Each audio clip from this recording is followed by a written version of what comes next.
My dear and this is Meet Brar. Welcome to Australian PT. आज मैं बात करने वाला हूं पीटी के इंपॉर्टेंट टॉपिक रिपीट सेंटेंस के ऊपर। As you know very well, PT के हमारे 3 टॉपिक्स इंपॉर्टेंट हैं। अगर मैं बात करूं repeat sentence, read aloud and तीसरा है राइट फ्रॉम डिक्टेशन। ये 3 टॉपिक्स प्रॉपर पूरा पीटी का स्कोर क्लियर कर देते हैं। और इन्हीं 3 में से जो मैंने आज के टॉपिक में डिसीजन लिया है करवाने का आपको, वो है रिपीट सेंटेंस। और इस टॉपिक के बारे में मोस्टली स्टूडेंट्स के मेरे से बार बार क्वेश्चंस होते थे कि सर रिपीट सेंटेंस का टॉपिक है, हमारे से कवर नहीं हो रहा। इस बात को आप भी समझते हो और हम भी समझते हैं कि स्टूडेंट्स की पीटी के अंदर बाकी टॉपिक्स बहुत ईजी हैं। रीड अलाउड, रिपीट सेंटेंस और डिक्टेशन, यहाँ पे स्टूडेंट्स को मेहनत करनी पड़ रही है। तो नो डाउट अगर अपने को मेहनत करनी पड़ रही है तो ये टॉपिक्स अपने आप में सबसे ज्यादा स्कोर देता है। तो अगर मैं रिपीट सेंटेंस के बारे में बात करूं, पीटी के अंदर इसके जो क्वेश्चंस हैं 8 से 12 क्वेश्चंस आते हैं और ये टोटल 80 मार्क्स का टॉपिक्स होता है। 80 मार्क्स में से मैं बात करूं, आपको एक ऑडियो सुनाई देगी। वो ऑडियो आपकी 8 से 13 वर्ड की हो सकती है और उस ऑडियो में से आपने पहले लिसन करना है, देन स्पीक करना है। मतलब मान लो जैसे मैंने आपके लिए एक सेंटेंस बोला, Australian centre is located near the veterinary hospital. मैंने अप्रोक्सीमेटली मतलब 8 to 10 वर्ड्स बोले हैं। तो आप इस बात को समझ सकते हो कि आपने सुन के कितने के बोले। जो सुन के आप बोल रहे हो वो हमारा कंटेंट होता है और उसका स्कोर हमारा लिसनिंग में जाता है। स्टूडेंट्स 80 मार्क्स में से ऑलमोस्ट जो हाफ मार्क्स है वो आपके लिसनिंग में जाते हैं। लेकिन पेपर के अंदर रिपीट सेंटेंस आपके लिए बहुत ही ज्यादा इजी भी आते हैं, लेकिन कुछ एक रिपीट सेंटेंस ऐसे होते हैं जो आपका स्पीकिंग का स्कोर खराब कर देते हैं। क्योंकि आपका जो प्रिपरेशन है वो इस लेवल पे होता है कि मैंने 90 अप टू 90 रिपीट सेंटेंस के अंदर लेकर के आना है। और ऐसी सिचुएशन में आप क्या करते हो, सपोज दैट आपके पास टोटल 10 रिपीट सेंटेंस आए, 10 में से 6 और 7 रिपीट सेंटेंस ऐसे आए जो बिल्कुल सिंपल थे और उनकी वर्ड लिमिट ही 8 से लेके 10 वर्ड तक उनकी वर्ड लिमिट थी। और उसमें से आपने क्या किया, आपने इजीली उस सेंटेंस को पूरा बोल दिया। देन आप कॉन्फिडेंट हो गए कि मैं तो पूरे का पूरा रिपीट इजीली बोल लूंगा। और आप ये भी चाहते हो कि मेरे लिसनिंग में नंबर भी पूरे जाएं और स्पीकिंग में भी पूरे जाएं। रिपीट सेंटेंस के जो नंबर होते हैं स्टूडेंट, वो हमारे फ्लुएंसी, प्रोनाउंसिएशन और कंटेंट, इन 3 के आधार पे नंबर मिलते हैं। किनके? फ्लुएंसी, प्रोनाउंसिएशन और कंटेंट। फ्लुएंसी मतलब ये है कि जो वर्ड आप अपने मुंह से बोल रहे हो वो वर्ड क्विक निकले, है ना, वर्ड के ऊपर आपका स्ट्रेस ना हो। प्रोनाउंसिएशन मतलब वर्ड आपका अंडरस्टैंडेबल होना चाहिए, क्लियर समझ आना चाहिए। और कंटेंट मतलब जो आपको ऑडियो सुनाई दी है उसमें से आपने कितने वर्ड रिपीट किए, उसके नंबर कंटेंट के आधार पे लिसनिंग में चले जाते हैं। तो इसी के आधार पे नंबर मिलते हैं। कंटेंट के जो मार्क्स होते हैं वो 3 होते हैं, फ्लुएंसी और प्रोनाउंसिएशन के 5 होते हैं, यानी कि टोटल 13 मार्क्स का जो क्राइटेरिया रहता है।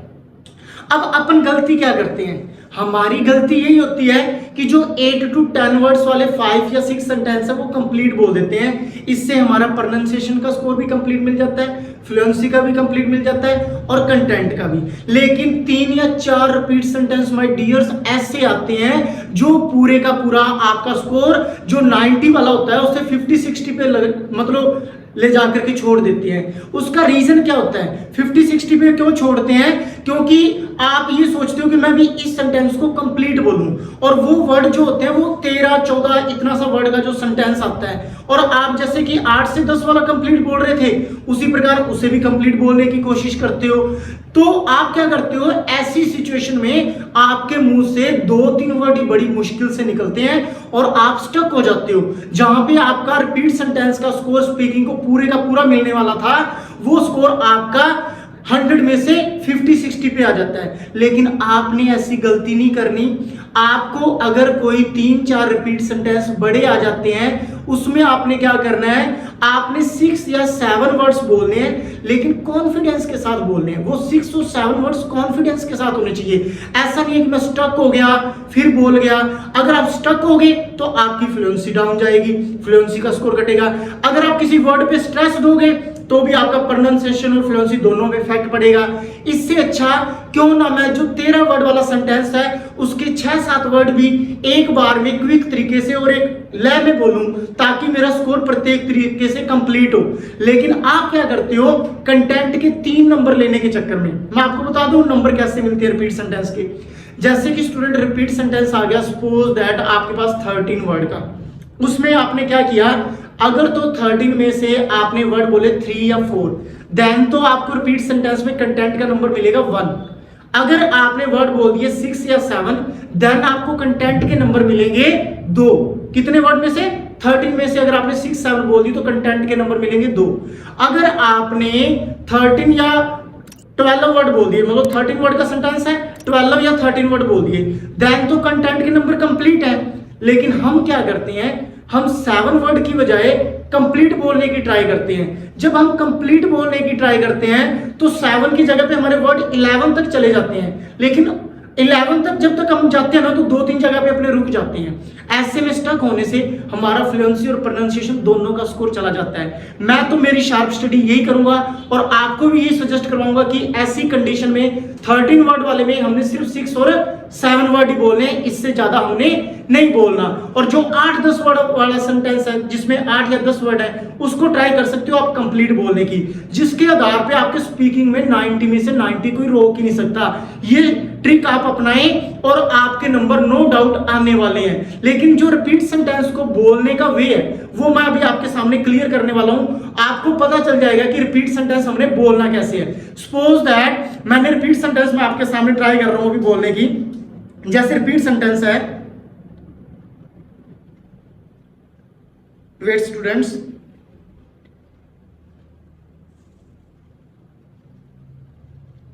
अभी मैं आपको ट्राई करके बताता हूं। Knowledge becomes a vital role in young generations. Knowledge becomes a vital role in young generations. Knowledge becomes a vital role in young generations. मतलब एक बार में बोलना, ऐसे नहीं knowledge becomes a young, ऐसा अगर आप करोगे आपके नंबर नहीं आने वाले। चाहे आप कंप्लीट का कंप्लीट कंटेंट बोल देना, कोई फायदा नहीं है। जैसे सपोज दैट मैं और ट्राई करता हूं, जैसे लाइक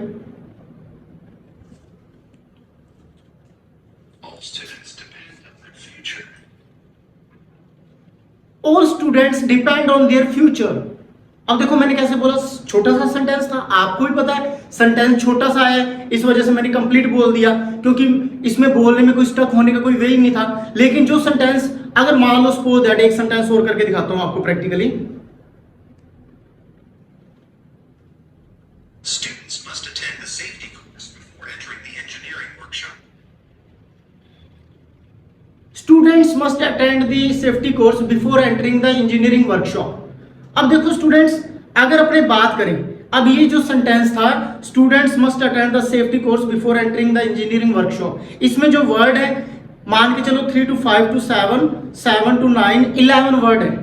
ठीक है, मैं ट्राई करूं तो 11 की जगह अगर मैं 7 वर्ड भी बोल देता कि students must attend the safety course before entering, यहां तक भी बढ़िया था। लेकिन मैं रुका नहीं, बिना रुके बोलूंगा। ऐसा नहीं है students must attend the safety course, ऐसा करूंगा तो मेरे नंबर खराब हो जाएंगे। अगर आपका 13 वर्ड का सेंटेंस आता है तो आप अगर तो सेंटेंस में आप कंफर्टेबल हो, पूरे का पूरा बोल सकते हो, दैट्स गुड, आपकी फ्लुएंसी खराब नहीं हो रही, प्रोनाउंसिएशन खराब नहीं हो रही, अच्छा है। अगर आप रुक रहे हो, आप एक दो जगह पे आप स्टक होगे, देन आपने ये प्रॉब्लम मतलब आप फेस करोगे कि आपको लगेगा कि सर मेरे तो नंबर चले गए, आप एकदम से आपका माइंड वर्क करना छोड़ देगा। आपने ऐसा नहीं करना। मैंने अभी जो बातें बताई है उनके ऊपर आप थोड़ा ध्यान दें। और रिपीट सेंटेंस इतना डिफिकल्ट टॉपिक नहीं है जितना हमारे द्वारा समझा जाता है। आप रिपीट सेंटेंस को थोड़ा रिलैक्स होके अच्छे तरीके से करें, क्योंकि मेरे को पता है प्रॉब्लम बड़े ही सेंटेंस में आती है, छोटे सेंटेंस में कोई प्रॉब्लम नहीं आती, क्योंकि आपकी तैयारी इतनी एक पेपर के लेवल की हो जाती है।